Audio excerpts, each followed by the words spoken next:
ராஜசெல்வி. இன்றைக்கி என்னோடய கிச்சனில் ஒரு அருமையான ஒரு ஈஸியாக செய்யறதில்ல. நம்ம கொத்தமல்லி விதை வாங்க வச்சுக்கோங்களேன். வீட்டு அரைக்கிறதுக்கு மசாலா அரைக்கிறதுக்கு வாங்கியிருப்போம். நம்ம பிடச்சி கரம்பெல்லாம் பிறகு ரொம்ப கஷ்டப்படுவோம். அப்படி இல்லாமல் ரொம்ப ஈஸியாக எப்படி அதை கழுவி காய வச்சு அந்த கரம்பெல்லாம் எப்படி ஒவ்வொன்றா பருக்க தேவையில்லை, எப்படி செய்ய பார்க்கலாமா? படைக்க தேவையில்லை. கடையிலேருந்து வாங்கினோன்னா அது தூசி இருக்கோ இல்லையோ நம்ம வந்து லைட்டாக ஒரு படைச்சிட்டு என்ன செய்யணும், இந்த மாதிரி பெரிய தண்ணியை எடுத்துக்கிட்டு அப்படியே உள்ளே தட்டிடலாம். கரம்பல் வந்து கரம்பெல்லாம் பிறக்க தேவையில்லை. ஏன்னா மல்லி மிதக்கும், தண்ணியில் மிதக்கும், உள்ளே முங்காது. அதுதான் நமக்கு வந்து இதோடைய ஸ்பெஷலே.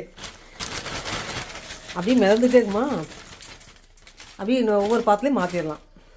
நல்லா அப்படியே கழுவிட்டு உள்ளே அந்த மிதக்க நம்ம கழுவுக்குள்ள அடியில் நல்ல கரும்பல் இதெல்லாம் வந்து அடியில் போயிடும், மண் இருந்தாலும். அப்படி வேறொரு பாத்திரத்தில் தண்ணி பிடிச்சி வச்சுக்கணும்.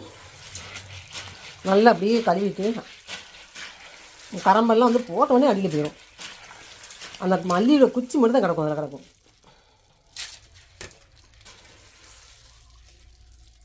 நான் இப்படி தான் மல்லி வந்து கழுவி காய வைப்பேன். உடனே வந்து எடுத்துடணும். ஏன்னா தண்ணியில் போட்டு அந்த சத்துக்கள் அதிலே இறங்கிடும், அந்த மல்லியோட சத்துக்கள். அதனால் டக்கு இந்த வேலையை செஞ்சு முடிச்சிடணும், காய வச்சிடணும். தண்ணீர் அப்படியே போட்டிக்கூடாது.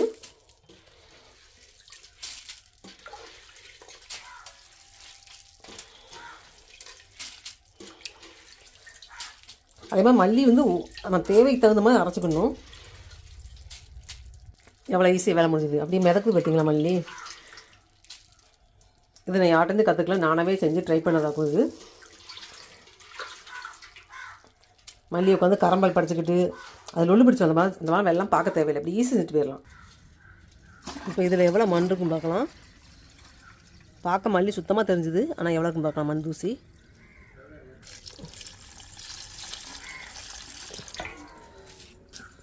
கரம்பல் கொஞ்சமாக இருக்கா, இந்த மாதிரி தான் இருக்கும். அடியில் கரம்பல் கிடக்கா. இப்படி தான் மல்லி வந்து கழுவி வந்து காய வச்சுக்கணும். இப்போது செகண்ட் டைம் கழுவி வச்சு இப்போ தேர்ட் டைம் கழுவிட்டுருக்கேன். அவ்வளோ ஏதோ ஒன்று படிக்கலாம்.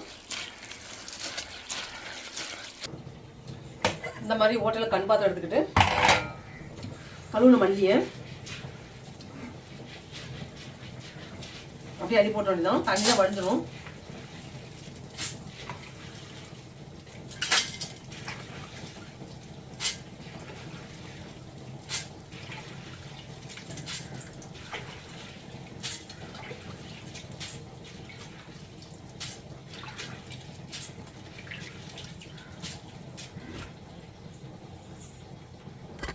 கழுவி வச்சு இந்த மாதிரி கண்ணுள்ள ஓட்ட உள்ள பாத்தில் வந்து வடி